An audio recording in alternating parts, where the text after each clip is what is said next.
Hello, in this tutorial, I'll show you how to add contacts on Skype. The first thing I'd like you to do is to launch a Skype application, which of course I've done right here. Now I'd like you to know that Skype is a proprietary telecommunications application that allows you to keep in touch with free video chats, messaging, and affordable calls.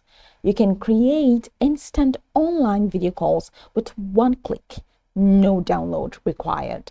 So now that you know a bit of what Skype is about, let's quickly hop into today's task, which is how to add contacts on Skype.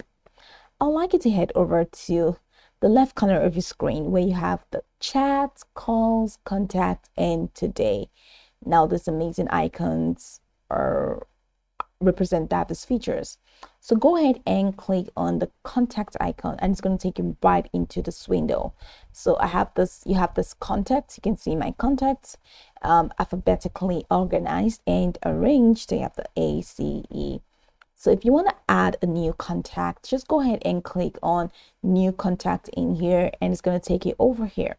Now you can find people on Skype by entering their Skype name or their phone number or email or full name.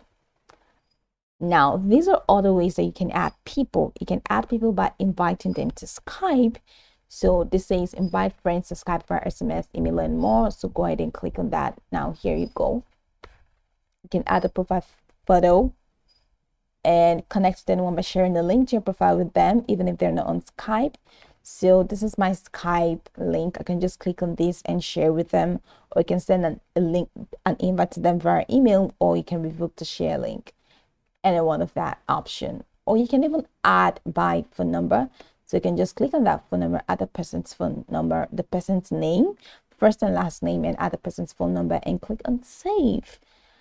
So that's another way. So this is a way to find people here, or invite them to Skype, or add their phone number. So this is pretty much the process. You can go over the tutorial from top to bottom to get acquainted with the steps. And of course, once you're done, you'll be good to go. I hope this video marvelously helped you search.